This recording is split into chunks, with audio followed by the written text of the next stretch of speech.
కోల్కతాలో జరుగుతున్న విపక్షాల మహా ర్యాలీలో నేతలు మాట్లాడుతున్నారు. ఇప్పుడు లైవ్ చూద్దాం.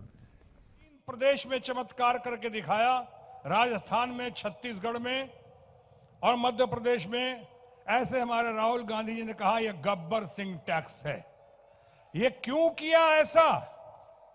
ये ऐसा जो आपके सूरत से लेके बंगाल से लेके जगह जगह व्यापारियों की क्या हालत हुई, कपड़े व्यापारियों की क्या हालत हुई। साल में 365 दिन होते हैं, आपको पता है?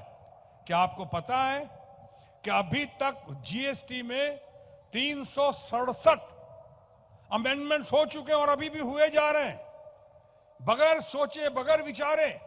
और सबसे बड़ी बात, हमारे माननीय प्रधानमंत्री ने खुद इस जीएसटी का घोर विरोध किया था जब मुख्यमंत्री थे।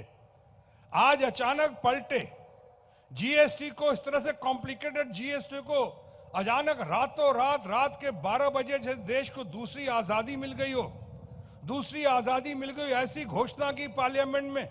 दूसरी आजादी तो दूर की बात, लोगों को गुलामी की ओर डाल दिया, भेज दिया। समझ में फायदा हुआ तो सिर्फ चार्टर्ड अकाउंटेंट्स का हुआ। जरा पूछो हमारे लोगों से, जिन लोगों ने मंदिरों में, जिन लोग मंदिर में जाते हैं, जरा मंदिरों की हालत याद करें। दक्षिणा बंद हो गए, पुजारी हमारे तबाह होने लगे। जो सरदार जी हमारे आते हैं यहां पे गुरुद्वारे में, लंगर तक पे आपको लग गया जीएसटी, कभी 18%, कभी 28%। ये तमाशा क्या हुआ? यानी एक तरफ नोटबंदी, दूसरी तरफ जीएसटी। तो इसे क्या कहेंगे आप? नीम पे करेला। नीम पे करेला, लोग त्राहिमाम स्थिति में। और उसके बाद रही सही कसर थी। वैसे तो बहुत सारे कांड हुए, किसानों की मांग, आज तक किसान जिस तरह से तड़प रहे हैं उस पर ज्यादा नहीं बोलूंगा, बाकी लोग बोल चुके हैं। किसानों की बात है, नौजवानों की बात है, मजदूरों की बात है, लेकिन सबसे बड़ी और सबसे बुरी बात है, सबसे बड़ी और सबसे बुरी बात है राफेल की। राफेल बहुत छोटी बात कहूंगा, ज्यादा नहीं कहूंगा, मैं सिर्फ कहूंगा आप गौर से सोचिए। मैं ये भी नहीं कह रहा हूं कोई दोषी है, लेकिन ये भी नहीं कह रहा हूं कि आप दोषी नहीं हैं।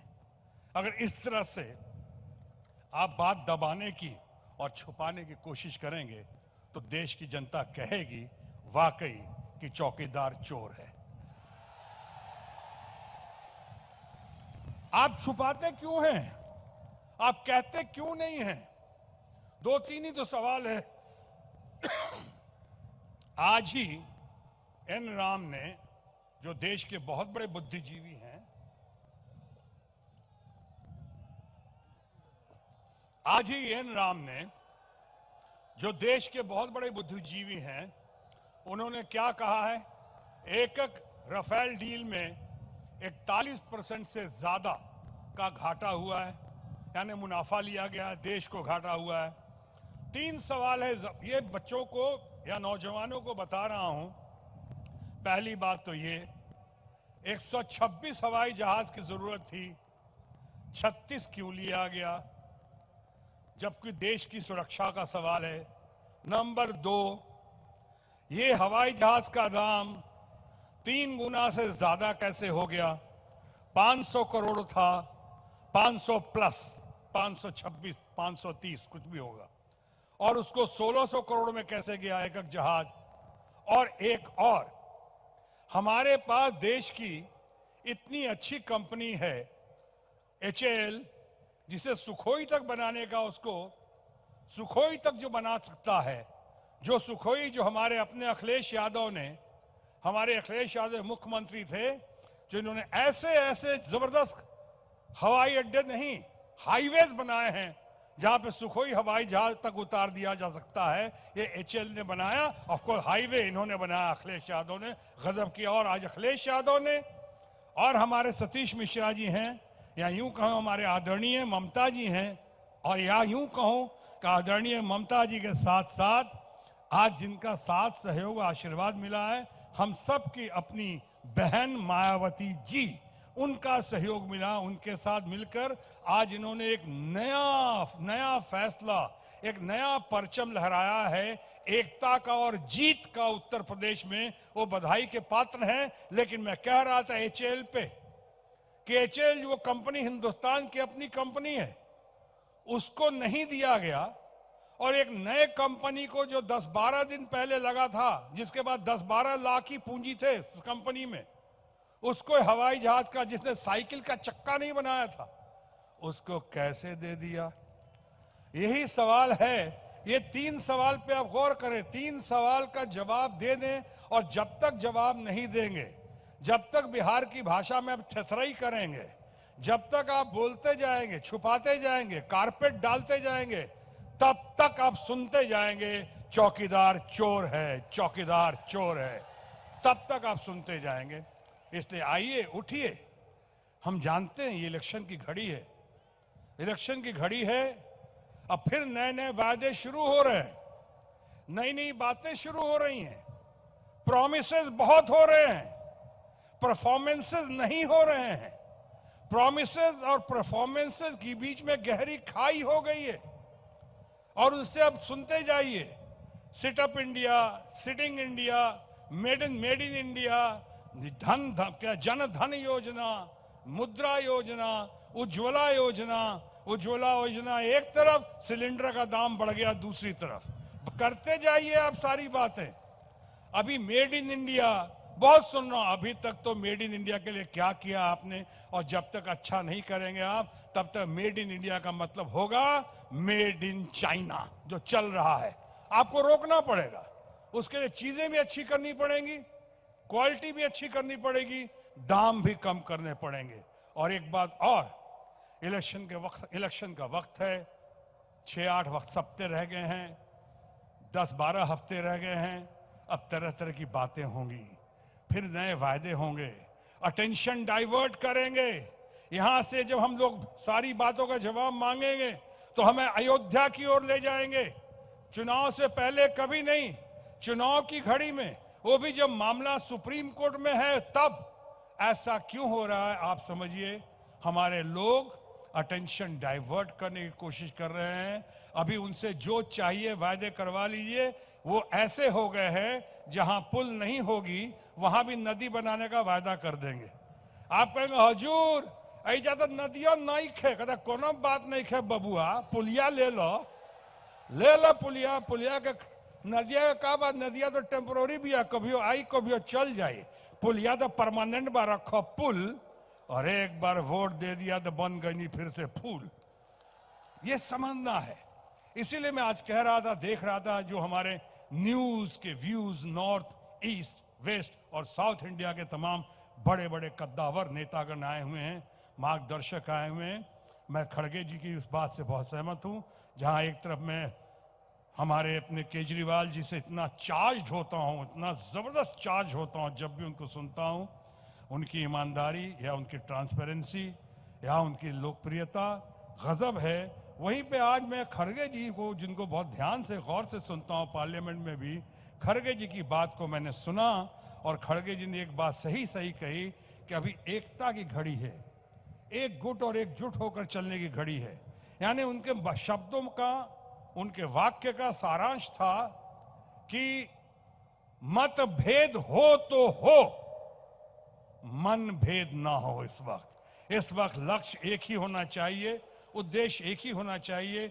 हम उनका भी बहुत सम्मान करते हैं, बहुत कदर करते हैं। द वर्दी सन ऑफ द वर्दी फादर मिस्टर स्टालिन जो आए हुए हैं वहां से, अपने साउथ इंडिया से स्टालिन हैं, चाहे चंद्रबाबू नायडू ने, ऑल इंडिया उनको रेस्पेक्ट करता है, उनसे बहुत कुछ एक्सपेक्ट करता है।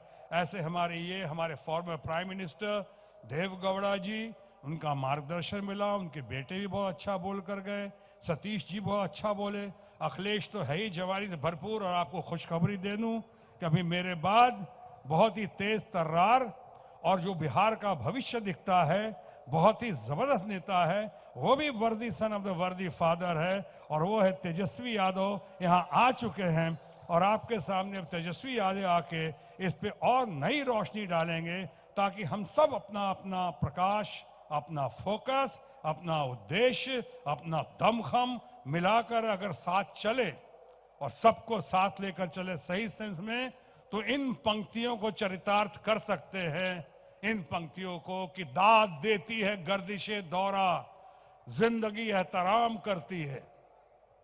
दाद देती है गर्दिशे दौरा, जिंदगी एहतराम करती है। इश्क जब मौत से टकराता है, मौत झुककर सलाम करती है।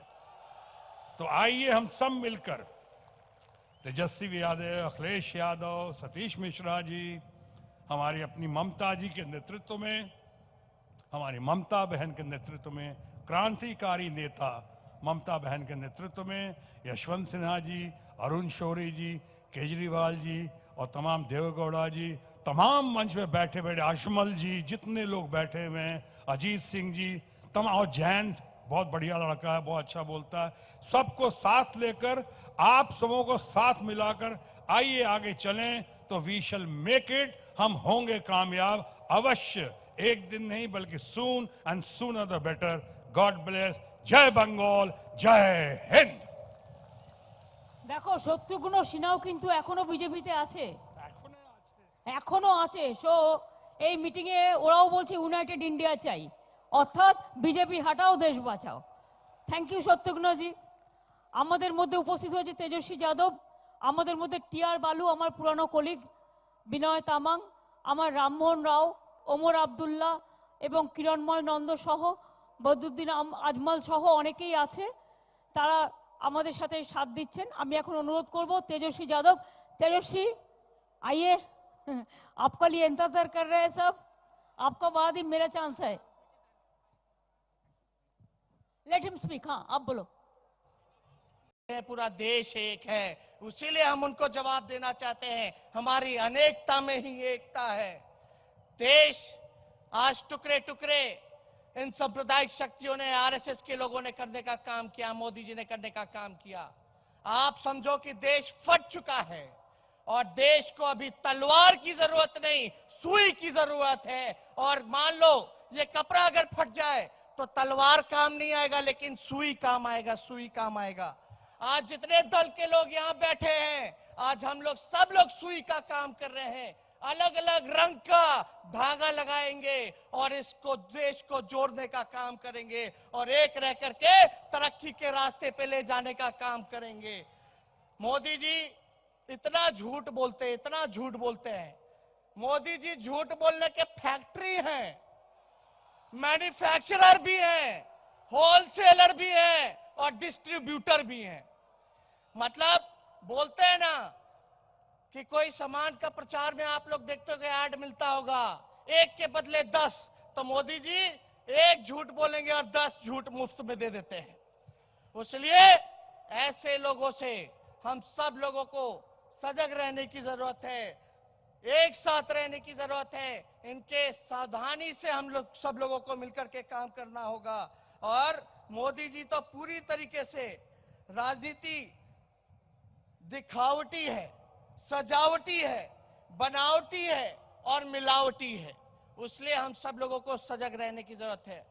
हमको सुनने में आया है कुछ दिन बाद फिर आएंगे, फिर मीठी मीठी बात करेंगे, फिर झूठ बोलेंगे, सब दिखाएंगे, नया नया सपना दिखाएंगे, लेकिन हम लोगों को सावधान रहने की जरूरत है। इसलिए आप सब लोगों को विशेष तौर पे और ज्यादा हम बोलना नहीं चाहेंगे। और जिस प्रकार से आदरणीय ममता जी ने लगातार हम लोगों को प्यार देने का काम किया है, आशीर्वाद देने का काम किया है, हमेशा मेरे पिता के साथ कंधे से कंधे मिला करके उन्होंने दुख की घड़ी हो, खुशी का पल हो, हमेशा वो साथ रहती हैं। हम अपने बिहार के लोगों से अपील करना चाहते हैं, जितने भी बिहार के लोग यहाँ उपस्थित हैं पूरे बंगाल में, आप लोग समझ जाइए, बिहार के लोग, आप लोग जितने लोग हो, मोदी जी ने आप लोगों को धोखा देने का काम किया है। विशेष राज्य का दर्जा नहीं दिया, बिहार की बोली लगाई थी, 70,000 करोड़ दूं कि 80,000 करोड़ दूं, लो 1.25 लाख करोड़ रुपए का पैकेज देता हूं। हम सब लोगों को ठगने का काम किया है। और बिहार के लोग तो उड़ती चिड़िया को हल्दी जल लगाना जानते हैं। इसलिए मोदी जी से आप लोग यहाँ बदला लेने का काम करें और जो मोदी जी को हराएगा, आप सब लोग मिलजुल करके उनका साथ देने का काम करें, ममता जी के हाथों को मजबूत करने का काम करें। इसलिए ज्यादा कुछ ना कहते हुए आप सब लोगों को दिल से धन्यवाद करता हूं और अपनी बात को यही समाप्त करता हूं। जय हिंद, धन्यवाद। ধন্যবাদ তেজস্বী ভাইকে। এখন আপনাদের সামনে বক্তব্য রাখবেন সর্বভারতীয় তৃণমূল কংগ্রেসের সভানেত্রী তথা তথা আজকের এই মহতী সভার যিনি উদ্যোক্তা আমাদের সকলের প্রিয় শ্রীমতী মমতা বন্দ্যোপাধ্যায়।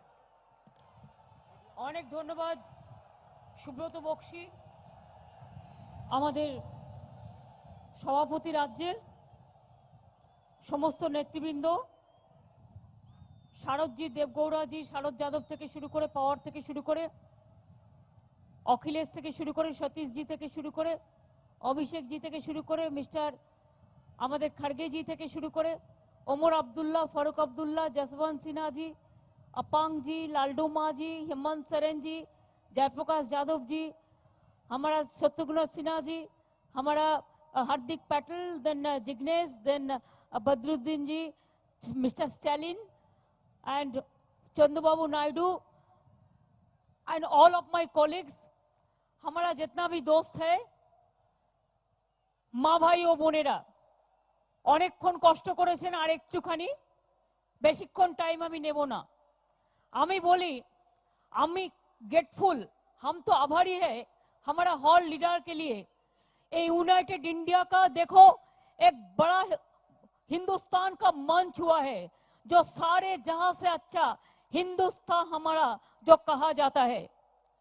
23-26 पार्टी ने भाग लिया है और आने वाला दिन में तो बोलना है कि मोदी बाबू का सरकार को एक्सपायरी डेट हो गया है। जब कोई मेडिसिन हम खरीदते हैं उसको एक एक्सपायरी डेट होता है, तो इनका एक्सपायरी डेट खत्म हो गया है। अभी आने वाला दिन में नया चीज होना है, नया सुबेरा होना है और एक साथ में हम लोग काम करेंगे, ये हमारा वादा है। আমি আপনাদের বলি মা ভাই বোনেরা, বাংলার মাটি পবিত্র মাটি। আমার অনেক সংস্কৃতি জগতের মানুষরা, সাহিত্যিক, শিল্পী, নাট্যকার, যাত্রা, খেলাধুলা, সাংসদ, এমপি, এমএলএ, বিভিন্ন জগতের মানুষরা সবাই এসছেন। আমি আপনাদের সাক্ষী রেখে বলি, প্রেস মিডিয়াও আছে সকাল থেকে। মনে রাখবেন, বাংলার মাটি স্বাধীনতা আন্দোলনে পথ দেখিয়েছে, নবজাগরণে পথ দেখিয়েছে। ভারতবর্ষ যখনই কোনো বিপদ এসছে তখনই কিন্তু বাংলার মাটি পথ দেখিয়েছে। আমার মনে আছে, শুধুমাত্র জনজাগরণ নয়, নবজাগরণ নয়, স্বাধীনতা আন্দোলন থেকে শুরু করে সংস্কৃতির আন্দোলন, সভ্যতার আন্দোলন, সব আন্দোলনে বাংলা পথ দেখিয়েছে। আজকে আমরা কেন ভারতবর্ষকে যারা সর্বনাশ করবার চেষ্টা করছে, অরবিন্দ কেজরিওয়াল কি বলল, 70 বছরে পাকিস্তান যা করতে পারেনি আজকে 4 বছরে এই গভর্নমেন্ট করে দিয়েছে। একে অপরকে ভেঙে দিয়েছে, সব ইনস্টিটিউশন নষ্ট করে দিয়েছে, একটা বিদ্বেষ পলিটিক্স শুরু করেছে। ব্যাংক ঢুকছে, বাজার ঝুঁকছে, দাম বাড়ছে, বিজেপি হাসছে। সারা ভারতকে সর্বশান্ত করে দিচ্ছে। দাঙ্গায় ভারত সর্বশান্ত আর বিজেপি দাঙ্গায় ব্যস্ত। বাজারে লেগেছে আগুন। জাগুন বাংলা, জাগুন, জাগুন ভারতবর্ষ, জাগুন, জাগুন মানুষ, জাগুন। মনে রাখবেন, ব্যাংকে ধস, সিবিআই ধস, আরবিআই ধস, ট্যাক্সে ধস, ইকোনমিতে ধস, ডেমোক্রেসিতে ধস, শুধু বিজেপি বস। এইভাবে চলতে পারে কখনো? কিছুতেই চলতে পারে না এই জিনিস। মনে রাখবেন, লুটের টাকায় ভোট, লুটছে সব নোট। ডিমনিটাইজেশন থেকে শুরু করে, জিএসটি থেকে শুরু করে ভারতবর্ষটাকে লুট করে দিল। আর বলছে all are corrupted. He is only son, only honest man, and all are dishonest. আমি বলি, গভর্নমেন্টটা পড়ুক, বুঝতে পারবেন। ধনজন, it's a big scandal. NPA, it's a big scandal. Rafale is a big scandal. And insurance, it's a big scandal. So many scandalous things happen in this country. মনে রাখবেন, চোরের মায়ের বড় গলা। চোর কি মাই জোরসে বলে। Mother of থিপ south most. Honesty দেখাচ্ছে কিভাবে টাকা লুট করছে আর কিভাবে ইলেকশনের নামে কি করে হয় এত টাকা। কত টাকা বিদেশে রেখেছে, কত টাকা ওদের ছিল, আর এই 5 বছরে কত টাকা হয়েছে। Shopping mall party office, shopping mall party office, shopping mall সব হয়ে গেছে ওদের জায়গা। আমি ইন্ডিভিজুয়ালি ব্যক্তিগতভাবে কারো বিরুদ্ধে কিছু বলতে চাই না, এটা আমার কালচার নয়, কিন্তু মনে রাখবেন আপনারা কাউকে ছাড়েননি। পলিটিক্সে একটা কার্টিসি আছে, you don't know the courtesy. Politics in politics there is a Lakshman rekha, you don't accept the Lakshman rekha. आप तो सोनिया जी को भी नहीं छोड़ा, आप तो लालू जी को भी नहीं छोड़ा, आप अखिलेश को भी नहीं छोड़ा, आप मायावती जी को भी नहीं छोड़ा, आप मेरे को भी नहीं छोड़ा, किसी को नहीं छोड़ा। सब आपको क्यों छोड़ेंगे, सब आपको क्यों छोड़ेंगे। जब आपका साथ है तो ठीक है, और आपका साथ नहीं है तो सब चोर है। आपका साथ होता है तो सब वफादार है, और आपका साथ नहीं है तो सब बदमाश है। सब जो भी मर्जी आप कहते हैं, विनाश काले बुद्धिनाश। ভয় দেখাচ্ছে, এলাকায় এলাকায় ছবি দিয়ে ইন্স্যুরেন্স টাকা দিচ্ছে কে, টাকা দিচ্ছি আমরা, আর ছবি বিলোচ্ছে বিজেপি। বুঝুন, চাষির খাজনা মেটাচ্ছি আমরা, খাজনা দিতে হচ্ছে না, ট্যাক্স দিতে হচ্ছে না, ইন্স্যুরেন্স করে দেওয়া হয়েছে, শস্য বীমা করে দেওয়া হয়েছে, আর মোদি বাবুরা ছবি বিলোচ্ছে, আর ছবি বিলিয়ে বলছে সব হাম কর দিয়া। সবই যদি ওরা করে দেবে তাহলে তো রাজ্যের কোনো প্রয়োজন নেই। What is the need for the state government? State government is also elected, central government is also elected, there is a constitution. अभी तो आप कॉन्स्टिट्यूशन भी नहीं मानते, सब बदल देते हैं, सब बदले दिच्छे, इतिहास बदले दिच्छे, जियोग्राफी बदले दिच्छे, संविधान बदले दिच्छे, गणतंत्र बदले दिच्छे। तो हम क्यों नहीं बोलेंगे बाहर बदले, मौसम बदले, दुनिया का हर चीज बदलते हैं, तो बीजेपी का सरकार क्यों नहीं बदले? इसका सरकार भी बदलाना है। এই তো কর্ণাটকায় শুনলেন কুমারস্বামী কংগ্রেসের গভর্নমেন্ট ডেমোক্রেটিক প্রসেসে এসছে। তুমি আজ টাকা দিয়ে কিনে নিচ্ছ, এক একটা এমএলএ কিনতে কত, মানুষকে তো কই সাহায্য করো না।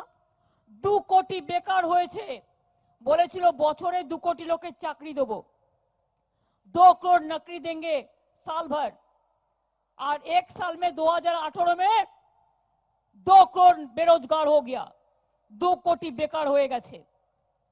চাষির ঘরে টাকা নেই, পকেটে চাকরি নেই, রিজার্ভেশন, চাকরি নেই তো রিজার্ভেশন, টোটালটা মানুষকে ভাওতা, টোটালটা মানুষকে প্ররোচনা। এনআরসির নাম করে মানুষ নিধন, আসামে মানুষ নিধন, নর্থ ইস্টার্নের সিটিজেনশিপ অ্যামেন্ডমেন্ট, নাগরিকত্ব বিল করে তাদের উপর অত্যাচার। কি চলছে?